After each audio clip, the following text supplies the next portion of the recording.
Le commencement de la mission de Jésus-Christ. Les années de préparation silencieuse.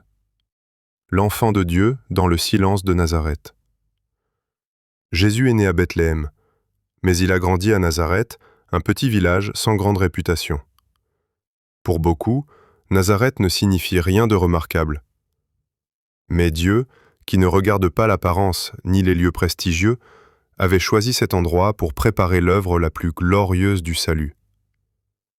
Dans la vie quotidienne, Jésus a appris à écouter, à patienter, à travailler de ses mains, à servir sa famille. Il aidait son père Joseph comme charpentier et soutenait Marie, sa mère, dans les tâches du foyer. Rien dans son apparence ou ses actions n'indiquait qu'il était le Fils de Dieu. Pourtant, le ciel l'observait en silence. Jésus grandissait en sagesse, en stature et en grâce devant Dieu et devant les hommes. Luc 2, 52. L'apprentissage intérieur et l'intimité avec le Père. Durant ces années de croissance, Jésus ne recevait pas seulement une éducation humaine, il nourrissait aussi une relation profonde avec son Père céleste. Il priait, méditait les Écritures, s'éloignait parfois du monde pour chercher la face de Dieu.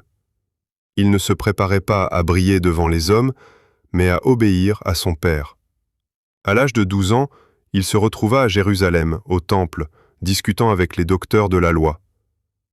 Ce moment fut un signe qu'à sa mission prenait forme.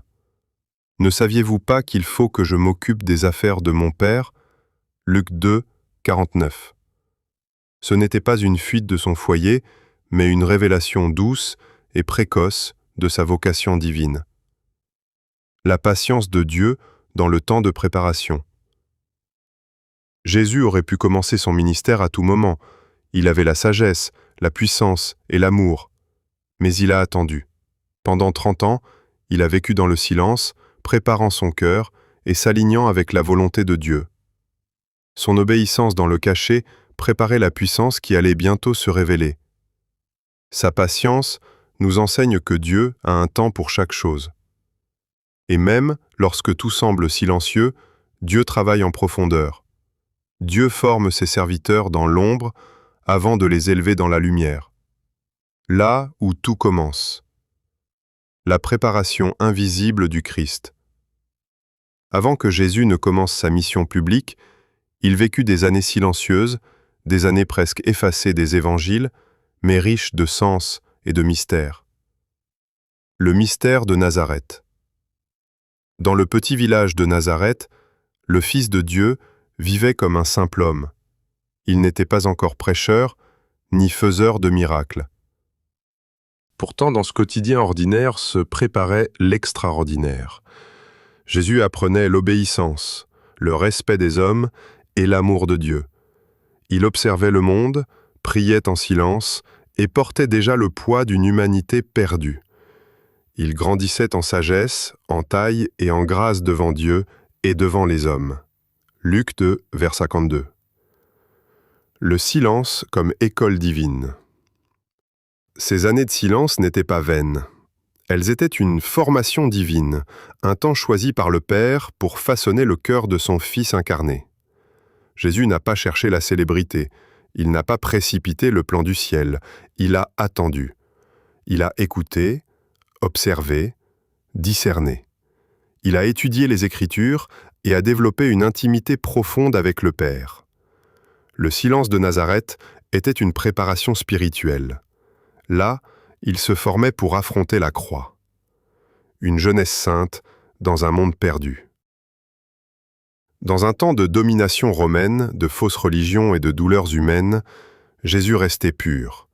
Il ne participait pas à la révolte ni à la corruption. Il restait attaché à la volonté de Dieu. Son cœur battait déjà pour les hommes. Il sentait leur douleur, mais il attendait le temps exact de Dieu pour les sauver. Le silence n'est pas l'oubli. Si Dieu te cache, c'est pour mieux te former. Nazareth, c'est l'école des appelés. Ne méprise pas les débuts cachés. Là où personne ne te voit, Dieu te prépare pour sa gloire. La parole s'est faite chair. Le jour est arrivé. Le temps de préparation était achevé. La lumière divine commençait à poindre. Ce n'était plus un simple enfant de Nazareth, mais peu savait le poids céleste qu'il portait. La vérité de Dieu était sur le point de se révéler, non plus dans le silence des années, mais dans la chair et la voix de Jean-Baptiste. Depuis le désert, une voix s'élevait « Préparez le chemin du Seigneur, repentez-vous ». Les foules affluaient vers le Jourdain, attirées par un appel nouveau, puissant, venant d'un cœur consacré. Jésus, ayant environ 30 ans, quitta Nazareth pour rejoindre Jean. Il ne vint pas pour être glorifié, mais pour s'humilier. Il s'approcha de Jean afin d'être baptisé. Jean hésita, mais Jésus dit calmement « Laisse faire maintenant, car il est convenable que nous accomplissions ainsi toute justice. » Matthieu 3, verset 15. Des paroles humbles, mais chargées de puissance divine. Le jour de la révélation. Quand Jésus fut baptisé, l'eau coulait encore sur lui que les cieux s'ouvrirent. Une voix résonna du ciel, celle du Père. « Celui-ci est mon Fils bien-aimé, en qui j'ai mis toute mon âme. » Ce jour-là, la mission du salut fut officiellement lancée. L'épreuve avant la mission. Avant de guérir, avant de prêcher, avant même de choisir ses disciples, Jésus fut conduit dans le désert par l'Esprit. 40 jours de jeûne, 40 jours d'intimité et de lutte. Là, Satan le tenta, par la faim, par l'orgueil, par la séduction du pouvoir. Mais Jésus triompha, non par la force humaine, mais par la parole de Dieu. Il déclara « L'homme ne vivra pas de pain seulement, mais de toute parole qui sort de la bouche de Dieu. » Ce fut le vrai commencement. Le Fils de Dieu s'était révélé au monde, préparé par des années de silence et de fidélité. Jésus a attendu le temps parfait. Pendant des années, il a vécu dans le calme, loin des projecteurs. Mais ce silence n'était pas une perte de temps, c'était le creuset de son caractère. Toi aussi, si tu passes par une saison d'ombre, de silence, Dieu est peut-être en train de te préparer. Le jour où il dira « Celui-ci est mon fils, ma fille », le monde comprendra que rien n'a été en vain.